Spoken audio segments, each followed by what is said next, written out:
सुपरबेन versus robot. Benson अपनी उम्र के बाकी बच्चों की तरह ही था। वो अपने माता पिता के साथ रहता था, स्कूल जाता था, उसके दोस्त थे और वो अपना होमवर्क करता था। लेकिन बाकी बच्चों से हटके वो एक सुपर हीरो और स्कॉनविल शहर का रक्षक भी था, सुपरबेन। कुछ साल पहले उसे एक सुपर सूट मिला जिसे पहनते ही सुपर पावर्स मिली। लेकिन सुपर हीरो रहना इतना आसान काम नहीं है। उसे सुपर विलन राज़गर को हराना पड़ा, जिसने उसका सूट चुराया था। और फिर शहर में एलियंस का हमला हुआ, जिनके सरदार का नाम था टाइरस। बेंसन ने चुनौती का सामना किया और अपने शहर को बचा लिया। वो काफी मशहूर हुआ। हाँ, मैं भले ही एक सुपर हीरो हूँ, लेकिन अगर मैं होमवर्क समय पे नहीं करता हूँ तो मैं मुसीबत में पड़ जाता हूँ। जब से तुमने एलियंस को हराया तब से थोड़ी शांति है ना? थोड़ी बहुत शायद, लेकिन अगर लड़ने के लिए कोई बुरा इंसान नहीं है तो मेरी कोशिश रहती है कि इस शहर को साफ सुथरा रखूं।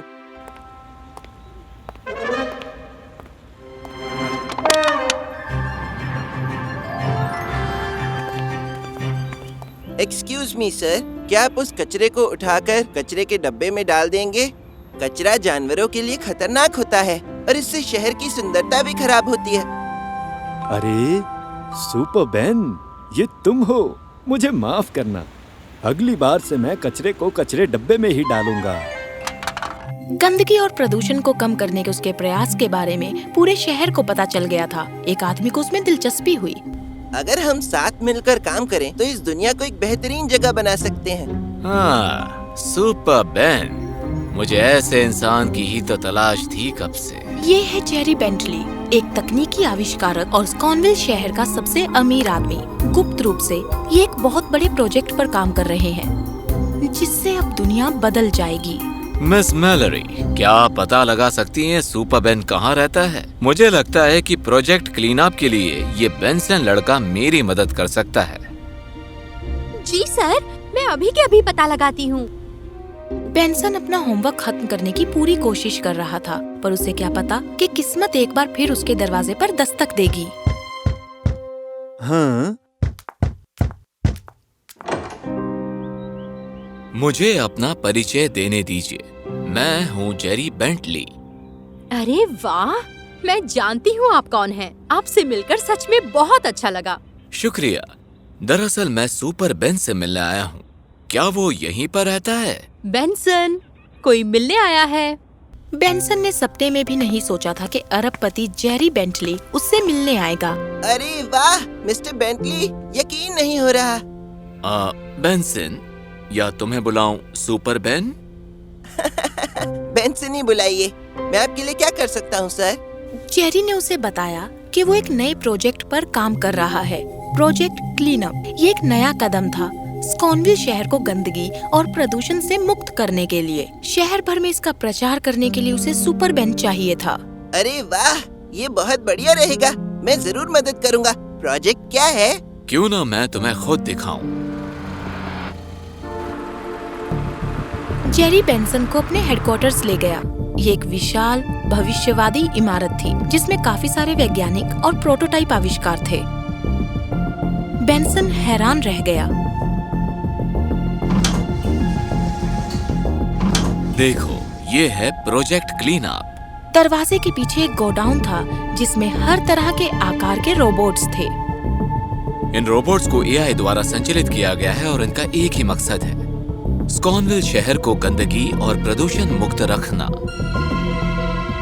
मैं चाहता हूँ कि मेयर और इस शहर के लोगों को मनाने में तुम मेरी मदद करो। तुम्हें क्या लगता है? शायद मैं किसी तरह अपना आज होमवर्क फिनिश कर पाऊंगा। मुझे लगता है एक बढ़िया सुझाव है सर। मैं जरूर मदद करूंगा।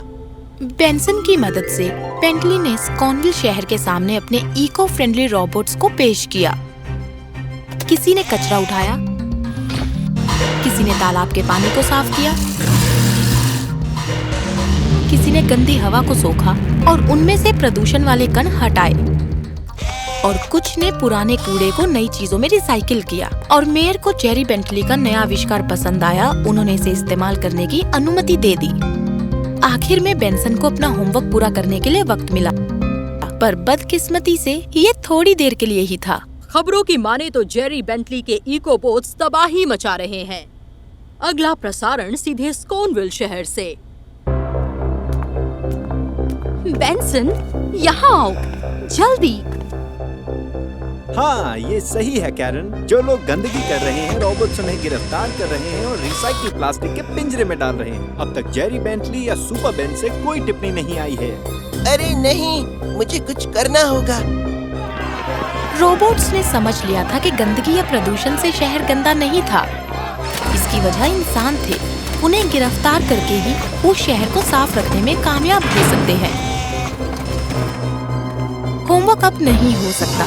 बेंसन ने सूट पहना और उड़कर वहाँ गया जहाँ रोबोट्स ने तहलका मचा रखा था। देखने से लगता है कि रोबोट्स ने फैसला कर लिया है कि वो हर इंसान को गिरफ्तार करने वाले हैं। यहाँ कोई भी सुरक्षित। अरे बेंसन को जल्दी कुछ करना था। यार, ये तो कितने सारे हैं। Super suit, laser beam activate करो। लेकिन रोबोट्स लेजर से बने थे। उन पर इसका कोई असर नहीं हुआ।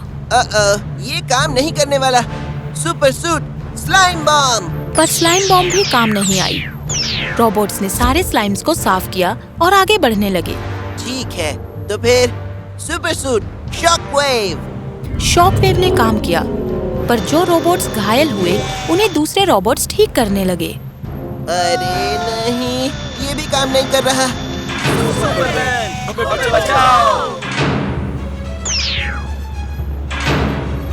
निकलो जल्दी।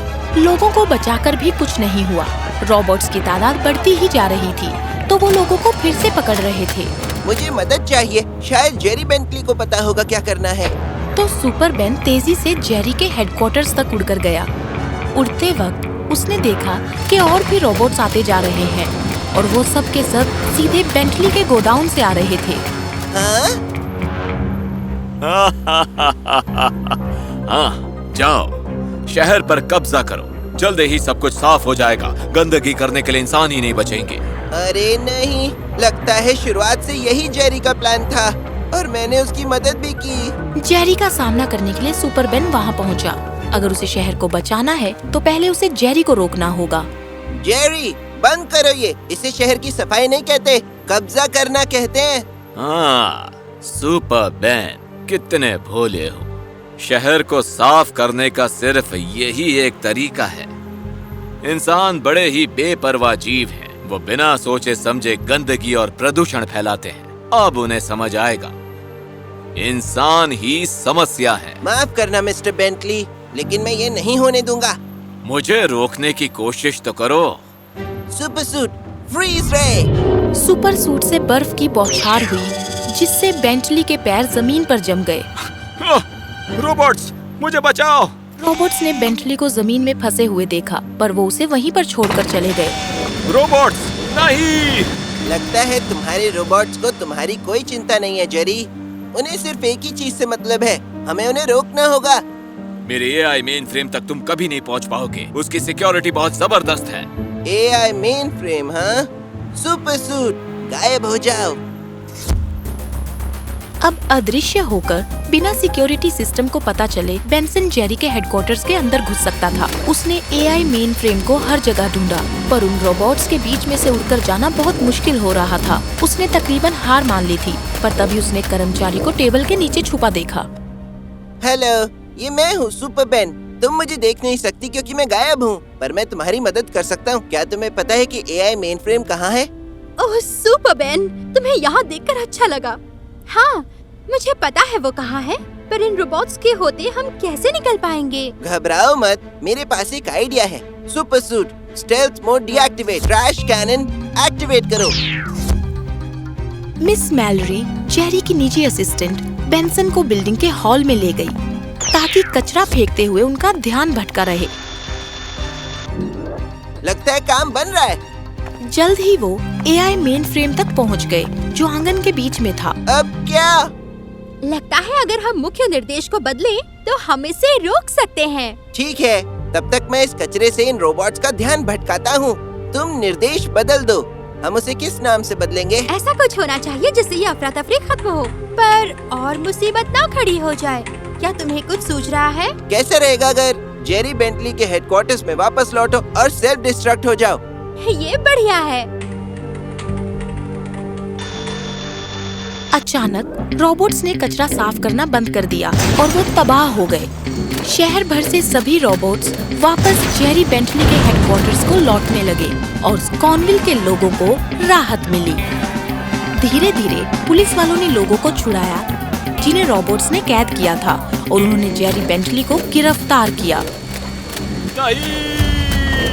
बाकी के रोबोट्स अपने घर लौटे और तबाह हो गए। तुम हमारे साथ आ रहे हो। एक बार फिर से सुपरमैन ने शहर को बचा लिया। सुपरमैन, साफ सफाई के बारे में तुम्हारा अगला अभियान कौन सा होगा?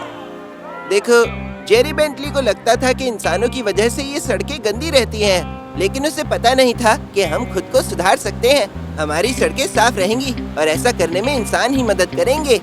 तो मुझे माफ करना, लेकिन मुझे बहुत सारा होमवर्क करना है। बात तो सच है, सुपर हीरो बनने के चक्कर में उसका बहुत सारा काम अधूरा रह गया था। उस रात बेंसन ने मेहनत की। फिलहाल तो शांति थी, पर उसे पता था कि एक दिन स्कॉनविल शहर को फिर से उसकी जरूरत पड़ेगी। वो बस चाहता था कि ऐसा होने से पहले उसका होमवर्क पूरा हो जाए।